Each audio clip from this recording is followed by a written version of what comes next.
Hello, my dear friends. As you know that already we discussed about modal auxiliaries.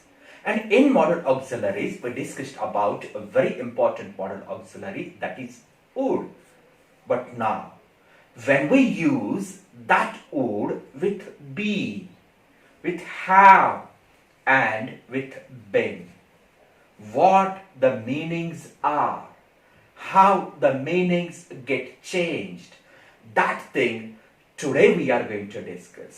मित्रांनो, जेव्हा केव्हा उड सोबत बी वापरतो, त्यानंतर आपण हॅव वापरतोय आणि बीन वापरतोय.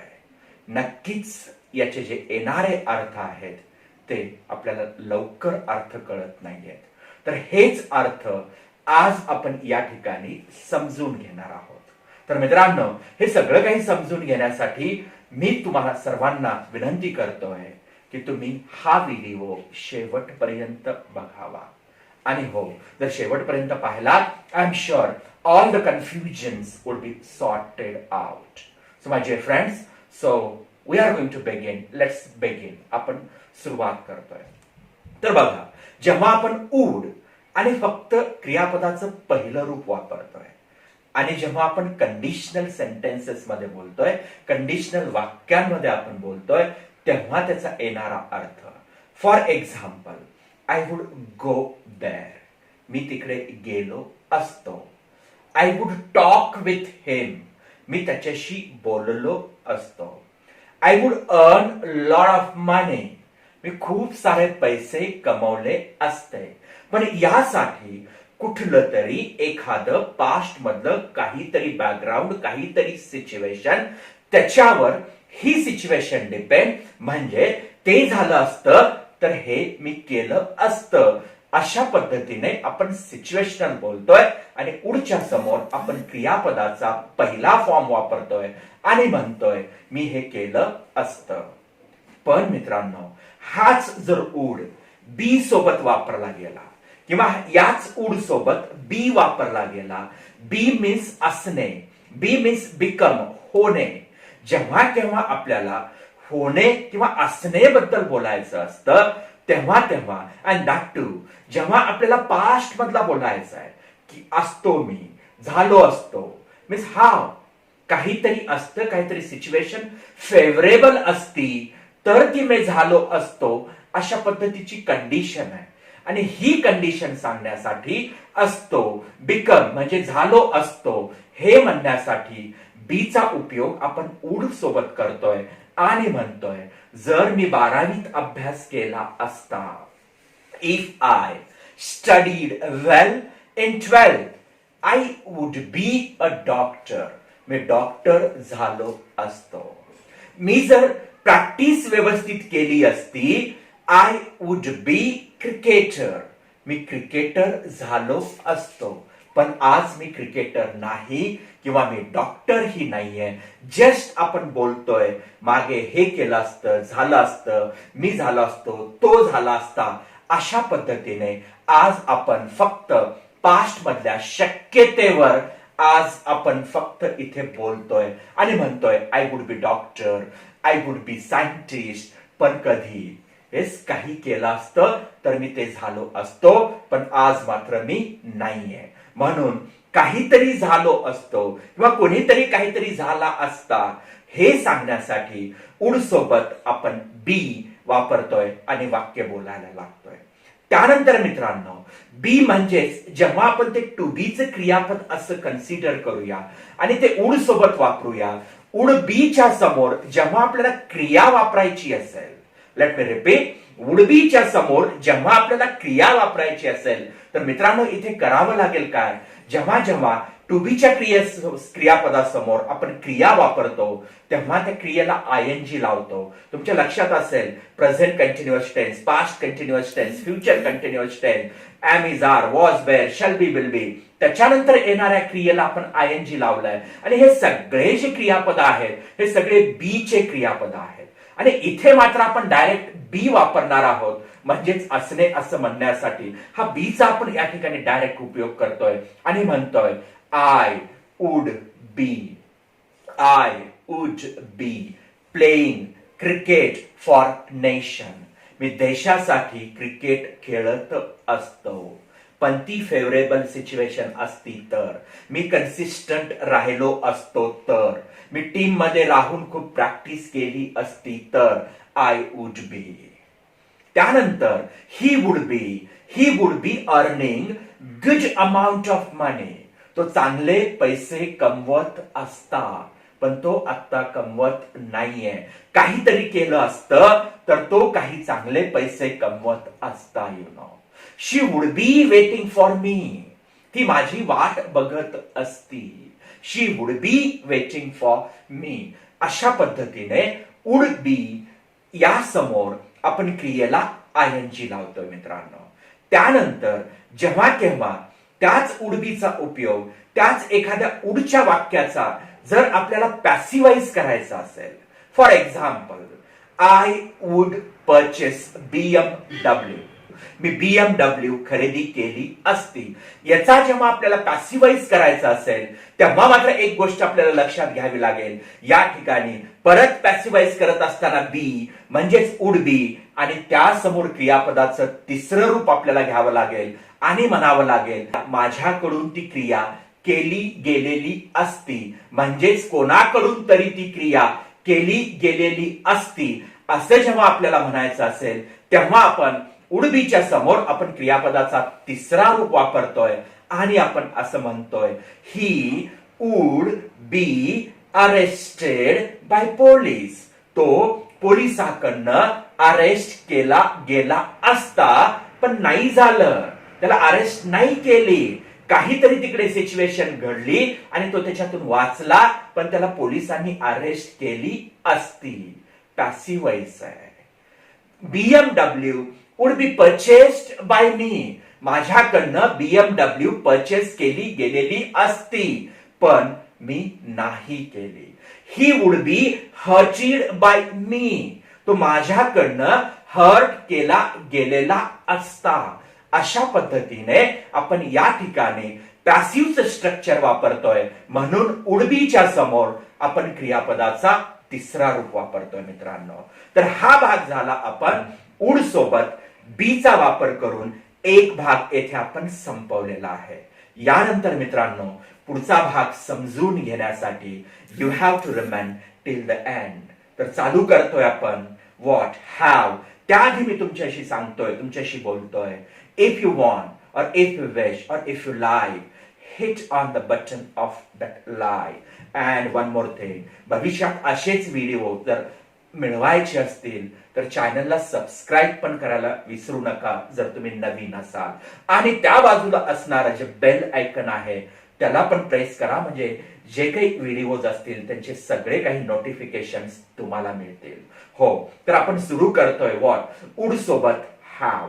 उड सोबत हॅव. जेव्हा आपण हॅव ची बेसिक कन्सेप्ट समजून घेतोय मित्रांनो, हॅव हा पोझेशन साठी वापरला जातोय. म्हणजे जवळ माझ्याकडे काहीतरी आहे, माझ्याकडे माझ्या जवळ काहीतरी आहे, मला आहे असं म्हणण्यासाठी आपण आय हॅव म्हणतोय. होतं म्हणण्यासाठी हॅड म्हणतोय, असेल म्हणण्यासाठी शॅल हॅव विल हॅव म्हणतोय. पण इथे जेव्हा केव्हा आपण असं बोलतोय माझ्याकडे असतं, माझ्या जवळ असतं, ते मी खूप मेहनत केली असती तर ते माझ्याकडे असतं, पण ते आज माझ्याकडे नाहीये असं बोलण्यासाठी just we can use this have with would. आणि मग आपण उपयोग करतोय वुड आणि हॅवचा, आणि समोर एखादी वस्तू किंवा जी काही वस्तू आपल्याकडे असली असती असं म्हणायचं असेल ते आपण ठेवून देतोय. फॉर एक्झाम्पल, उदाहरण घेऊन आपण समजूया. I would have BMW. माझ्याकडे BMW असती, पण ती आज नाहीये. काही कारणामुळे मी ती घेऊ नाही शकलो, पण नक्की ती माझ्याकडे असती. थोडेसे जर मी मेहनत केली असती तर माझ्याकडे एक माझं मोठं घर असतं.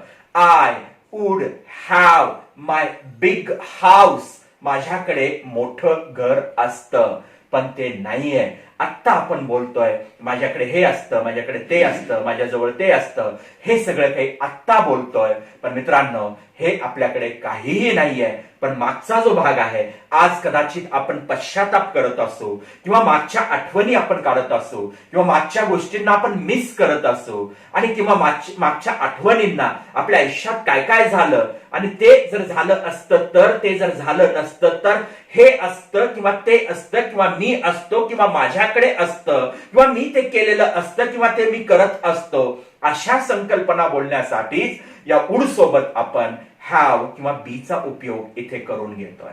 तर या ठिकाणी आता आपण बोलतोय would have. I would have lot of friends. मला खूप सारे मित्र असते, मी व्यवस्थित वागलो असतो तर, पण मला खूप सारे मित्र नाहीयेत, मी आज एकटा आहे. असं बोलत असताना आपण वुड आणि हॅवचा उपयोग करतोय आणि त्यासमोर जे काही माझ्याकडे असतं असं म्हणायचंय, ती वस्तू किंवा ते आपला तो जो भाग आहे तो आपण त्याच्या समोर ठेवतोय.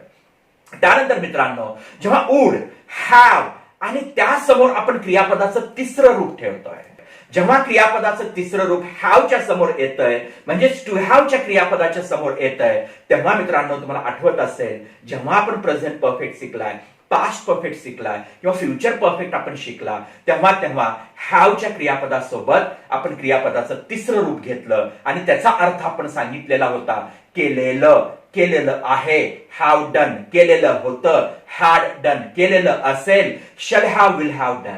पण इथे मात्र आता परत आपण केलेलं असतं असं आपल्याला म्हणायचंय. मी केलेलं ते असतं म्हणजेच काय, मी ते नाही केलं रे बाबा, मी नाही करू शकलो, पण जर मी थोडस अजून जोर लावला असता, मी अजून मेहनत केली असती तर मी ते केलेलं असतं. जे काही भूतकाळात नाही झालं त्याच्यावर आज गप्पा मारतोय, त्याच्यावर आज आपण चर्चा करतोय आणि त्या गोष्टींना मिस करतोय किंवा पश्चाताप करतो आणि म्हणतोय मी ते केलेलं असतं पण नाही केलं.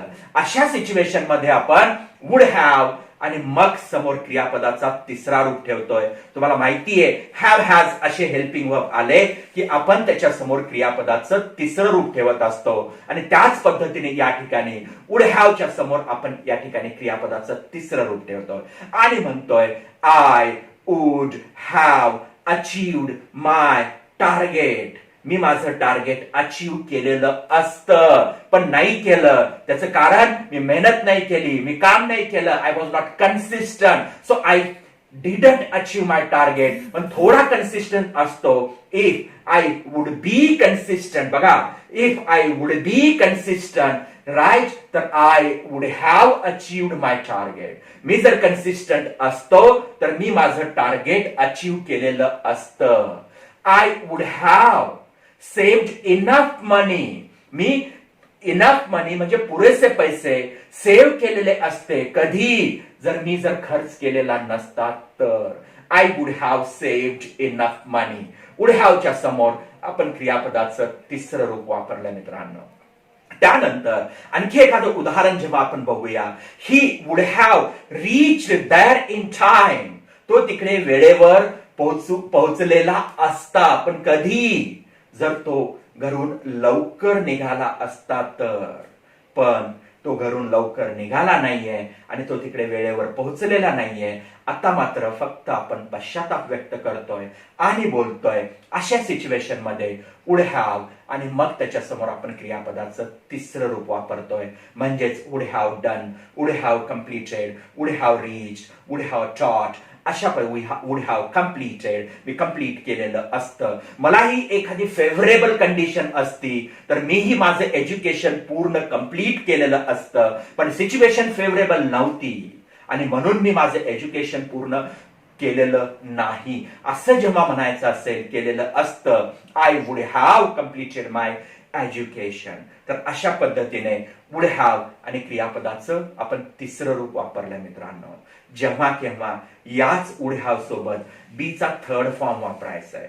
बी म्हणजे असणे, बी म्हणजे असणे. आणि जेव्हा मी म्हणतोय असलेलो असतो, राईट, झालेलो असतो, असलेलो असतो, असं जेव्हा तुम्हाला म्हणायचंय तर या ठिकाणी वुड सोबत हॅव आणि हॅव सोबत आपल्याला बीचा तिसरा रूप म्हणजेच आपल्याला बीन वापरावा लागेल आणि म्हणावा लागेल I would have been successful in my life. मी माझ्या आयुष्यामध्ये सक्सेसफुल असलेला असतो किंवा झालेलं असतो जर मी मेहनत केलेली असती तर. I would have been topper in my class. मी माझ्या क्लासमध्ये टॉपर आलेला असतो. I would have been the richest person in the world. जगामध्ये मी एक रिचेस्ट पर्सन झालेला असतो, पण आज नाहीये. अशा पद्धतीने आपण वुड हॅवच्या समोर बीनचा वापर या ठिकाणी करतोय. आणि याचाच जर आपल्याला पॅसिव्हाइज करायचा असेल, पॅसिव्हाइज म्हणजे माझ्याकडून, त्याच्याकडून, कोणाकडून तरी ती क्रिया झालेली असती. परफेक्ट लाईक दिस, झालेली असती. हे केलं असतं तर ते झालेलं असतं. असं जर आपल्याला म्हणायचं असेल तर वुड हॅव बीन प्लस क्रियापदाचा थर्ड फॉर्म आपल्याला वापरावा लागेल आणि म्हणावं लागेल it would have been completed in time by him. त्याच्याकडून हे वेळेत पूर्ण केलं गेलेलं असतं, पण ते नाही झालं बिकॉज ही वॉज अनवेल. तो थोडासा बरा नव्हता, त्याची तब्येत ठीक नव्हती. But it would have been completed by him in time. You know that. Yes, that house would have been built in time. ते घर एका विशिष्ट वेळेमध्ये बांधलं गेलेलं असतं, पण ते नाही झालं. That mobile would have been purchased by me. तो मोबाईल माझ्याकडनं परचेस केला गेलेला असता, पण तो नाही केला. अशा पद्धतीने जेव्हा जेव्हा पॅसिव्हाइज करायचं आहे, म्हणजे परफेक्ट टेन्सचा जसा आपण पॅसिव्हाइज करतोय, have been, has been, had been असा वापर करून जेव्हा आपण पॅसिव्हाइज करतोय, त्याच पद्धतीने वुड सोबत वापरल्यानंतर हॅव आणि मग त्याचं पॅसिव्हाइज करायचं असेल तर या ठिकाणी कोणाकडनं तर काहीतरी केलं गेलेलं असतं असं म्हणायचं असेल तर पॅसिव्हाइज करण्यासाठी या ठिकाणी वुड हॅव बीनचा आपण वापर करू शकतोय. अशा पद्धतीने मित्रांनो याच वुड सोबत बी, त्यानंतर बेन, त्यानंतर हॅव अशा पद्धतीने या वुड सोबत आपण याचा उपयोग करत असतो. आणखी एक गोष्ट आपल्याला इथे लक्षात घ्यावी लागेल. याच वुड सोबत जेव्हा हॅव वापरतोय आणि या ठिकाणी आपल्याला क्रिया करत आलेलो असतो, अशी एक कन्सिस्टंट काही काळ पास्ट मध्ये करत आलेलो असतो, असं जेव्हा आपल्याला बोलायचं असेल तेव्हा या ठिकाणी वुड हॅव बीन आणि क्रियापदाला ING. एक गोष्ट लक्षात तुमच्या येत असेल, जेव्हा आपण present perfect continuous tense, past perfect continuous tense, future perfect continuous टेन्सचा विचार केला आणि त्या ठिकाणी आपण स्पॅन किंवा क्रिया सुरू झालेल्या एका पॉइंट ऑफ टाइम वर फोकस केला आणि आपण म्हणालो करत आलेलो आहे, करत आलेलो होतो, करत आलेलो असेल, असं आपण त्याच्यावर विचार केला. तोच भाग आता इथे जर वुड हॅव आणि मग बीन आणि मग क्रियापदाला ING आपण लावला तर या ठिकाणी आपल्याला असं बोलता येईल what he would have been working as the government officer. तो गव्हर्नमेंट ऑफिसर म्हणून काम करत आलेला असता फॉर 10 years कंटिन्युअसली. 10 वर्ष तो गव्हर्नमेंट ऑफिसर म्हणून काम करत आलेला असता. Right. If he would have played for 2 months. जर अजून त्यांनी 2 महिने खेळला असता, he would have been contributing to the nation for last 10 years. अजून जर 2 वर्ष 2 महिने तो तिकडे राहिला असता, कॉन्ट्रीब्युट केला असता, तर तो सतत देशासाठी 10 वर्ष झालं कॉन्ट्रीब्युट करत आलेला असता. पण तो 2 महिने तिकडे कॉन्ट्रीब्युट नाही केला म्हणून त्याचे 10 वर्ष नाही पूर्ण झाले. अशा पद्धतीने have been, would have been आणि मग क्रियापदाला ING अशा पद्धतीने आपल्याला बोलता येतो. तर मित्रांनो अशाच पद्धतीने आज तुमच्या लक्षात आलं असेल, याच वुड सोबत जेव्हा बी वापरला जाईल, हॅव वापरला जाईल आणि बीन वापरला जाईल, तेव्हा त्याच्यासोबत जेव्हा क्रिया वापरल्या जातात तेव्हा क्रियापदाचे कसे फॉर्म असतात आणि कसे अर्थ होतात आणि फक्त पोझिशन किंवा काही इन्फॉर्मेशन सांगण्यासाठी यांचा उपयोग केला जातो तेव्हा याचा कसा अर्थ होतो, हा सर्व काही अर्थ मी या ठिकाणी तुमच्या समोर ठेवलेला आहे. And that too in Marathi, का तर आपल्या मराठवाडा किंवा मराठी माणसांना हे सगळं काही क्लिअर झालं पाहिजे, यासाठी आपण हे मराठीतून ह्या सगळ्या गोष्टी आपण क्लिअर केलेल्या आहेत. आय एम शुअर हे तुम्हाला नक्कीच आवडलेलं असेल आणि आवडलेलं असेल तर like, subscribe and that bell हे प्रेस केल्याशिवाय तुम्ही चॅनल सोडू नका. Thank you my dear friend.